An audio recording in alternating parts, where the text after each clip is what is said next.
दोस्तों स्वागत है आपका हमारे चैप्टर 2 की फर्स्ट वीडियो में। तो फर्स्ट वीडियो में आज हम बात करेंगे कि जो हंटिंग वाले लोग होते थे, हंटिंग वाले कौन से होते थे? जो शिकार करते, जो लोग पुराने समय में प्राचीन काल में शिकार करते थे और उन्होंने शिकार के बाद जो है गैदरिंग करना यानी कि इकट्ठा करना, किसको? ग्रोइंग फूड को, जो खाना है, ठीक है, जो भोजन है उसके उत्पादन को लेकर के। तो ये चैप्टर हमें बेसिकली बताता है कि पहले शिकार करके लोग खाते थे, फिर बाद में उन्होंने इकट्ठा करना शुरू किया इस चीज़ को, खाने को।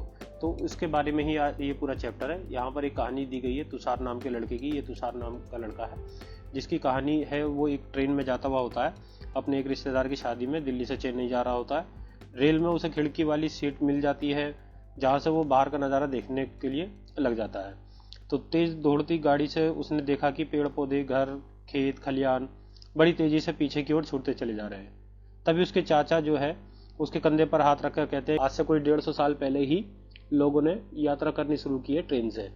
उसके बाद कुछ दशक पहले ही जो है बस से यात्रा करनी शुरू की थी। तो इस बारे में जो है तुषार जो है, ये कहानी जो मैं बता रहा हूँ, ये कहानी के बारे में बता रहा हूँ। तो तुषार इस बारे में सोच में पड़ जाता है, ठीक है। और वो देखता है कि जब लोगों के पास आने जाने के लिए तेज रफ्तार वाली चीजें नहीं थी तो वो यात्रा ही नहीं करते थे क्या? वे अपनी सारी जिंदगी एक ही जगह पर बिता दिया करते थे क्या? लेकिन इसमें बताया गया कि ऐसी कोई बात नहीं है, नॉट क्वाइट, ठीक है। तो ये कहानी तो एक समझाने के लिए है कि भाई उसके तुषार नाम का एक लड़का है और उसके दिमाग में क्वेश्चन उठा कि आखिरकार लोग जो है पहले यात्रा कैसे करते थे, पहले इधर उधर कैसे आते जाते थे, क्योंकि अभी तो हम ट्रेन से आ जा रहे हैं। तो जबकि उसके चाचा ने बताया था कि 150 साल पहले ही हमने जो है इस ट्रेन का इस्तेमाल शुरू किया और कुछ दशक पहले ही हमने बसों का इस्तेमाल शुरू किया है। अब आप आगे देखेंगे कि यहाँ पर है the earliest people why were they on the move, यानी कि जो शुरू में जो मानव थे, शुरू में जो मनुष्य थे, वो आखिरकार वो इधर उधर क्यों घूमते थे। तो यहाँ पर सवाल है कि आखिरकार वो क्यों घूमते थे। तो we know about people who lived in the subcontinent as early as 2 million years ago, ठीक है। तो हम सबको पता है और हम जानते हैं उन लोगों के बारे में जो इस उपमहाद्वीप में 20 लाख साल पहले रहा करते थे। किसमें? सब कॉन्टिनेंट में। सब कॉन्टिनेंट होता है उपमहाद्वीप, ठीक है। कब रहते थे? 2 मिलियन ईयर्स हो गए, यानी कि 20 लाख साल पहले रहा करते थे। आज हम उनको जो है, आज हम we describe them as a hunter gatherers. हम उनको क्या कहते हैं? यानी कि शिकारी और इकट्ठा करने वाले। तो हिंदी में इसका एक वर्ड आता है आखेटक, खाद्य संग्राहक, लेकिन ये बहुत हार्ड वर्ड है, तो आप बेहतर होगा कि हंटर गैदर्स के नाम से ही इसको याद कर लें।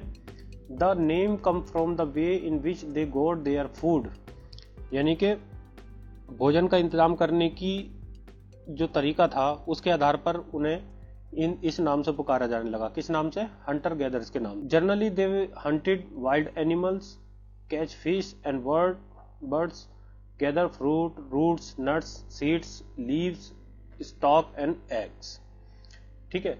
तो आगे इसमें लिखा है कि आमतौर पर खाना खाने के लिए वे जंगली जानवरों का शिकार करते थे, ठीक है।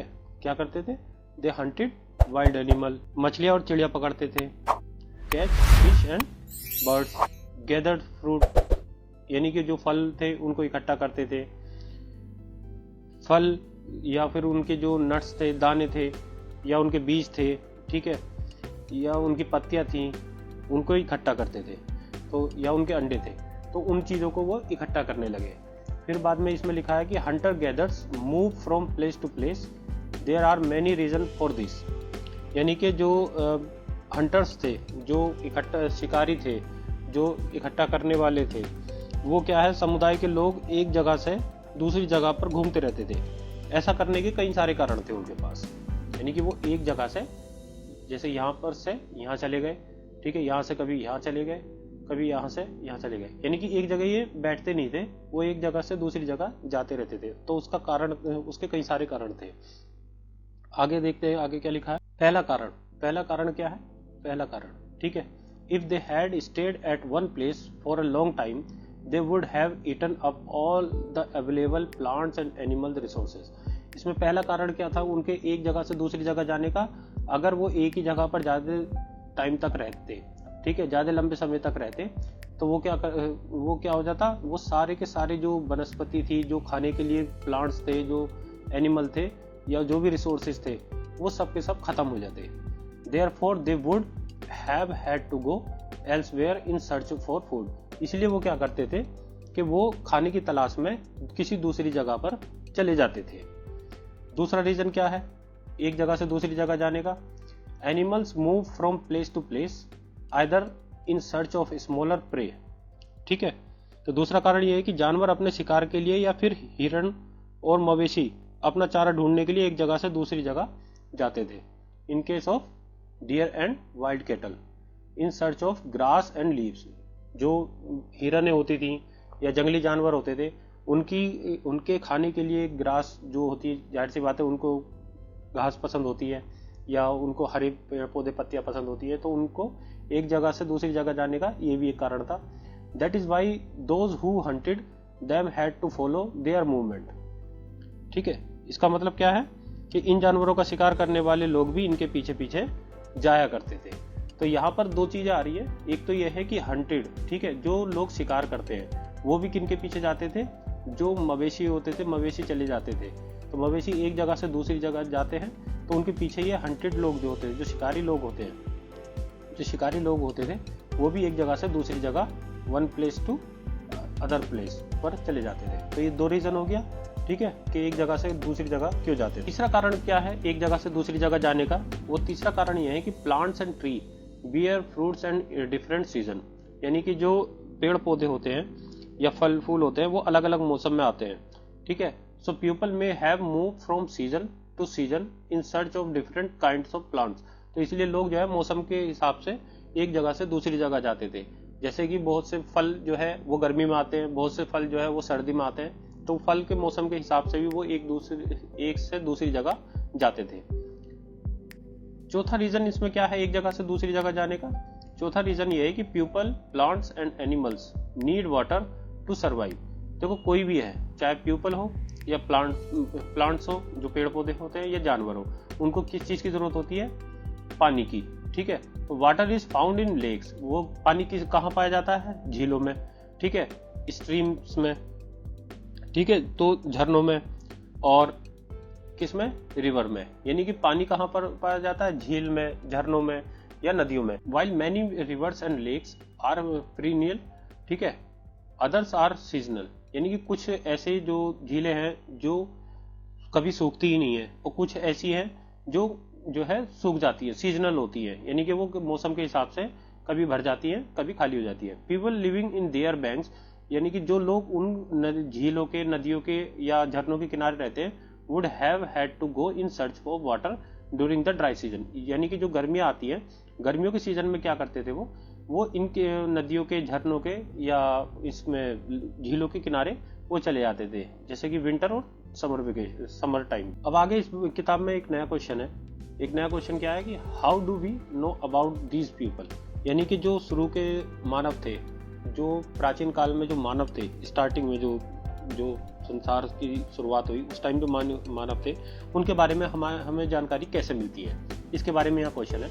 तो archaeologist have found some of the things hunters gatherers made and used. ठीक है, यानी कि जो पुरातत्व विभाग के लोग होते हैं, जिनको आर्कियोलॉजिस्ट भी कहा जाता है, तो कुछ ऐसी वस्तुएं मिली है जिनका निर्माण और उपयोग जो कौन करते थे? वो कौन करता था? हंटर्स एंड गैदर्स करते थे।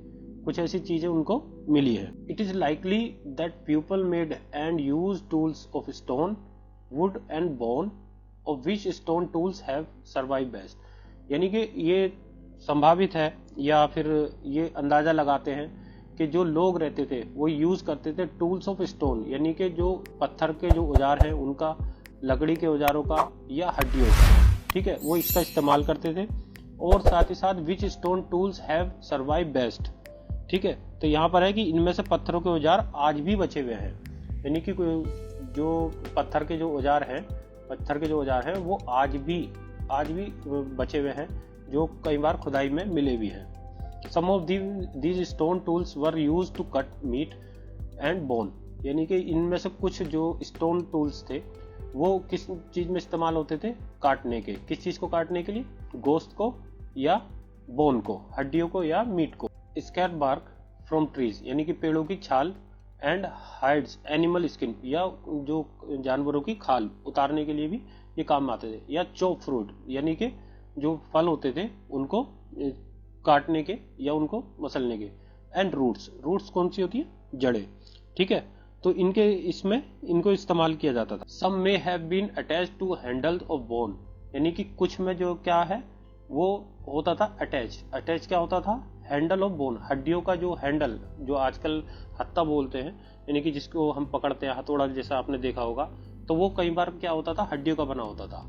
और वुड, और किस चीज का होता था, लकड़ियों का, to make spears and arrow for hunting, ठीक है। कुछ औजारों और लकड़ियां काटी जाती, लकड़ियों का उपयोग to make spears and arrow for hunting, यानी कि शिकार के लिए क्या है, वो बाण भी बनाते थे, ठीक है। कई बार क्या होता था कि जो तीर होते थे, तीर को बनाते थे किस चीज से, हड्डियों से और लकड़ियों से, ठीक है। Other tools were used to chop wood, लकड़ी काटने के भी ये काम आते थे बहुत से औजार। Which was used as firewood, जो कि क्या है, वो ईंधन के रूप में भी, ये लकड़ियां जो है वो ईंधन के रूप में भी इस्तेमाल की जाती थी। Wood was also used to make huts and tools, यानी कि औजार बनाने के लिए भी इसमें काम आती थी क्या, लकड़ियां। तो लकड़ियों को भी कभी यूज होता था किस चीज में, हट्स एंड टूल्स में, यानी कि औजार बनाने में। देखिए यहाँ पर एक चित्र दिया गया है, यहाँ पर ये जो है ये एक टूल्स है, ठीक है, स्टोन टूल्स जिसे कहते हैं, पत्थर का औजार। यहाँ पर आप देख सकते हैं दूसरी वाली तस्वीर में, इसको क्या करते हैं, कपड़े में या खाल में पत्थर के औजार को या तो गड्ढा खोदने के काम, जैसे कि आप देख सकते हैं यहाँ पर ये गड्ढा खोदा जा रहा है, ठीक है, या फिर ये किसी चीज में, खाल में या किसी जानवर की जो खाल होती थी उसमें छेद निकालने के लिए काम आते थे, ठीक है। या फिर जैसे कोई कपड़ा होता था उसमें जो है छेद करने के काम आते थे। तो ये पत्थर के औजार जो ये देखेंगे आप टॉप वाला, आज के टाइम में जैसे सुई होती है उसी तरह से ये औजार मिले हैं, ये पत्थर के औजार। अब इसमें अगला सवाल है कि choosing a place to live, यानी कि रहने के लिए अब जगह निर्धारित करना। अब अगला सवाल, अगली चीज क्या थी, जो हंटर्स थे उनके सामने रहने की जगह को चूज करना। Look at map two below, अब ये जो वाला जो मैप है हम इसको डिटेल में देखेंगे, लेकिन उससे पहले ये देखते हैं। All the places marked with red triangles are sites from which archaeologist have found evidence of hunter gatherers, यानी कि आर्कियोलॉजिस्ट को जो है हंटर गैदर्स के जो एविडेंस मिले हैं वो कहाँ पर मिले हैं, जो लाल रंग से जो ट्राइंगल बने हुए हैं। ट्राइंगल कहाँ बने हुए हैं, देखिए ये है ट्राइंगल, यहाँ पर भीमबेटका कहाँ पर है प्रेजेंट में, वो है मध्य प्रदेश में, जो वर्तमान में मध्य प्रदेश है, एमपी, वहां पर भीमबेटका की गुफाएं हैं। लेकिन आप एक बात ध्यान रखना कि ये जितनी भी साइट्स हैं, जैसे कि एक हुम्सगी हो गई, ठीक है, कुरनूल केव हो गई, तो ये जितनी भी गुफाएं हैं ये सब क्या है, ये नदी के किनारे हैं, ये नदी के किनारे हैं, यानी कि नर्मदा नदी यहाँ पर है और इसके आसपास कौन सी है, कृष्णा नदी, ऐसे ही कुरनूल के पास भी कृष्णा नदी। तो ये जो नदियां हैं ये आप ध्यान से देखेंगे तो ये इसका ये जा रहा है, ठीक। तो ये नदियों के किनारे क्यों रहते थे, क्योंकि इनको खाने के लिए जो चीजें हैं वो आसानी से मिल जाती थी। तो आर्कियोलॉजिस्ट को जो है कुछ सबूत मिले हैं यहाँ पर, जैसे भीमबेटका हुआ, हुंसगी हुआ और कुरनूल हुआ। दोस्तों ये ब्लू वाले जो हैं ये भी हैं, ये साइड है, लेकिन इनके बारे में हम बाद में बात करेंगे। अभी फिलहाल हम चैप्टर के हिसाब से बात करते हैं, क्योंकि चैप्टर के हिसाब से चलेंगे, 1 बाय 1 स्टेप बाय स्टेप चलेंगे तो हमें समझने में आसानी होगी, हमारा बेस स्ट्रॉन्ग होगा। एक दिन में ही हमें सारी चीजें नहीं समझनी है, हमें धीरे धीरे करके अपनी समझ को बिल्डअप करना है। अब आगे इसमें लिखा है कि gathers live in many more places, यानी कि यहाँ पर तो अभी सिर्फ 3 प्लेसेस ही दिखाए हैं, 1, 2 और 3, लेकिन और भी बहुत सारी जगह हैं जो जहाँ पर गैदर हंटर्स एंड गैदर का जो है मूवमेंट मिली है इनको आर्कियोलॉजिस्ट को, ठीक है। Only some are shown on the map, यानी कि कुछ ही दिखाए गए हैं। Many sites were located near sources of water, वो मैंने बता दिया आपको कि जो वाटर का सोर्स था उसके पास ही ये सारी जो साइटें वो मिली है, such as river and lakes, यानी कि जो नदियां थी और झीलें थी उनके पास उनके प्रमाण मिले हैं। As stone tool were important, यानी कि अब क्या होगा कि जो स्टोन टूल्स थे, जो पत्थर के औजार थे वो जो है अब इम्पोर्टेंट होने लगे। फिर जो है people try to find place where good quality stone was easily available. अब लोग जो है अच्छी क्वालिटी के जो स्टोन जो है वो ढूंढने के लिए जो कि आसानी से उपलब्ध हो जाए उन जगहों की तलाश करने लगे। ठीक है, ये यहाँ पर एक छोटा सा नोट्स है भीमबेटका के बारे में जो प्रेजेंटली इन मध्य प्रदेश में। This is an old site which cave and rock shelter. People choose these natural cave because they provide shelter from the rain, heat and wind. ठीक है, तो यहाँ पर ये बताया गया कि ये वाली जो गुफा है ये भीमबेटका की, ठीक है, ये मध्य प्रदेश में है। और इसको किस लिए इस्तेमाल करते थे भाई? बारिश से बचने के लिए, धूप से बचने के लिए या आंधी तूफान से बचने के लिए इसका इस्तेमाल करते थे। This rock shelter are close to the Narmada valley, यानी कि नर्मदा वैली के बिल्कुल करीब में है। मैंने ये दिखाया आपको नर्मदा रिवर के बारे में। ठीक है, तो नर्मदा जो रिवर है उसके बारे में, उसके बिल्कुल करीब में ही ये गुफा है। कई बार क्वेश्चन दोस्तों पीसीएस में भी आता है, एसएससी में भी आता है कि भीमबेटका जो है, भीमबेटका जो गुफा है वो कहाँ पर स्थित है? तो वो मध्य प्रदेश में है, यानी कि कहाँ पर है? एमपी में। एमपी में स्थित है। वो किस नदी के किनारे है? नर्मदा नदी के किनारे। तो ये सारी चीज़ें मैं एक अपनी वीडियो अलग से जो सिनॉप्सिस वाली बनाऊंगा तो उसमें भी डालूंगा, लेकिन अभी फिलहाल आपको समझने के लिए ये ज़रूरी है। तो नर्मदा नदी के किनारे ये भीमबेटका गुफा है। भीमबेटका कौन सी है? ये है। कभी आपका एमपी जाना हो या आप एमपी से हो तो आप इसको घूम के आइएगा, काफ़ी खूबसूरत जगह। एक छोटा सा नोट्स यहाँ पर दोस्तों दिया गया है। Many of the caves in which these early people lived have paintings on the walls, यानी कि बहुत सारी ऐसी गुफाएं हैं जहाँ पर जो है जो पहले के वो लोग रहते थे और उनकी पेंटिंग मिली है। किस पर? दीवारों पर। Some of the best example are from Madhya Pradesh and southern Uttar Pradesh. तो उसमें कुछ जो है एग्जाम्पल मध्य प्रदेश और साउथ का उत्तर प्रदेश है। These paintings show wild animal drawn with great accuracy and skill, यानी कि ये देख सकते हैं यहाँ पर एक एनिमल है, एक देखने में ऐसा लग रहा है जैसे हिरन भाग रही है और ये कोई शिकार कर रहा है या उसको पकड़ रहा है। तो ये दो चीजें कहाँ पर मिली है? मध्य प्रदेश और साउथर्न उत्तर प्रदेश में। ठीक है दोस्तों, यहाँ पर एक छोटा सा क्वेश्चन है जो नॉलेज के लिए है, यानी कि साइट्स किसे कहते हैं? साइट्स किसको कहते हैं? तो sites are places where the remains of things, tools, pots, buildings etcetera. ठीक है, यानी कि साइट्स, इसको हिंदी में पुरा स्थल भी कहते हैं। क्या कहते हैं? पुरा स्थल। ठीक है, पुरा स्थल यानी कि पुराना स्थान। ठीक है, तो उस स्थान को कहते हैं जहां औजार, बर्तन और इमारतों जैसी वस्तुओं के अवशेष मिले हैं। यानी क्या मिले हैं? औजार, बर्तन और बिल्डिंगों के अवशेष मिले हैं, were found. These were made, use and left behind by people. ठीक है, ये बनाए गए थे और बाद में छोड़ दिए गए, यानी कि लोगों के पीछे ये रह गए। These may be found on the surface of the earth। ठीक है, और बाद में वे छोड़ गए थे। ये जमीन के ऊपर, अंदर, कभी कभी समुद्र के, नदी के तल में भी पाए जाते हैं, यानी कि buried under the earth and sometimes even under water। You will learn more about different sites in later chapter। इसमें भी साफ साफ बता दिया गया कि हम इससे ज़्यादा जो है वो बाद के चैप्टरों में पढ़ेंगे। तो दोस्तों मेरा कहना यही है कि अभी हम धीरे धीरे चलेंगे।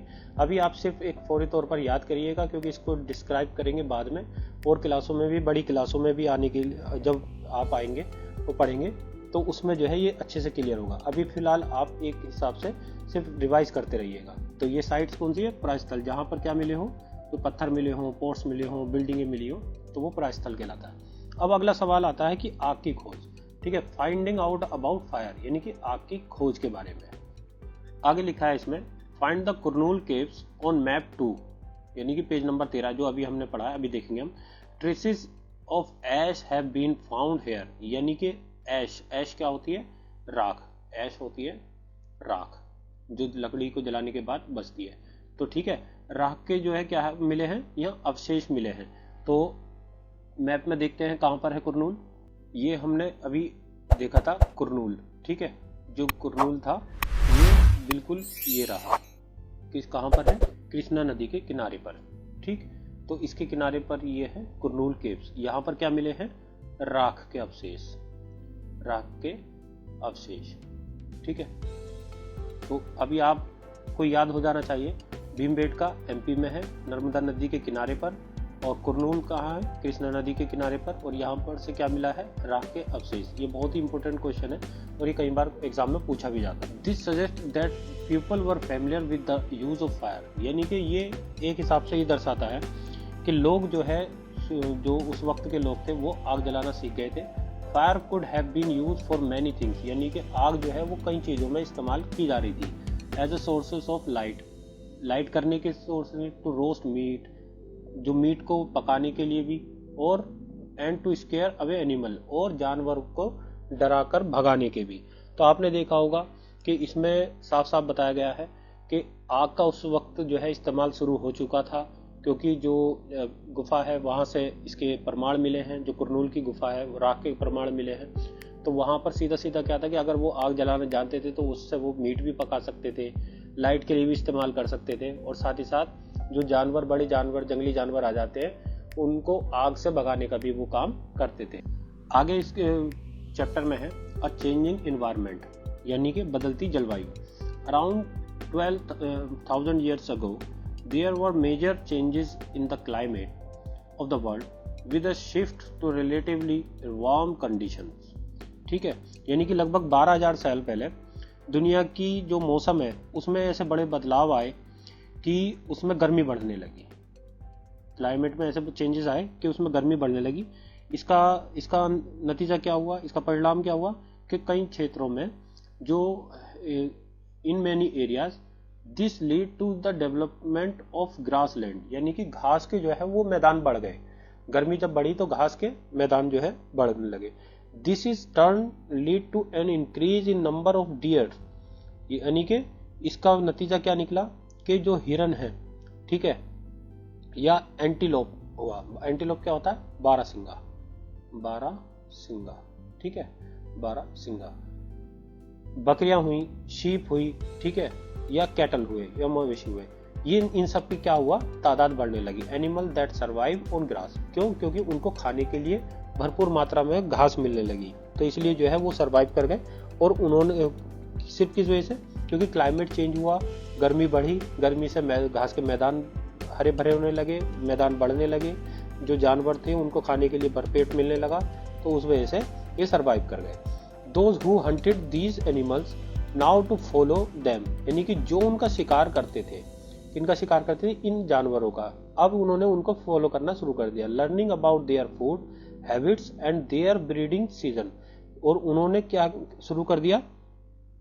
इनकी जो पीछे पीछे गए, इनके खाने पीने की आदतों को, ठीक है, और इनके ब्रीडिंग सीजन को उन्होंने देखना शुरू कर दिया कि भाई आखिरकार ये कब जो है इनका बच्चा पैदा करने का जो जानवरों का होता है वो सीजन कब का होता है। तो it is likely that this help people to start thinking about herding and rearing, ठीक है। तो इसका नतीजा क्या हुआ कि इन जानवरों को लोग पकड़कर अपनी जरूरत के अनुसार जो है उनको पालने की बात भी सोचने लगे, ठीक है।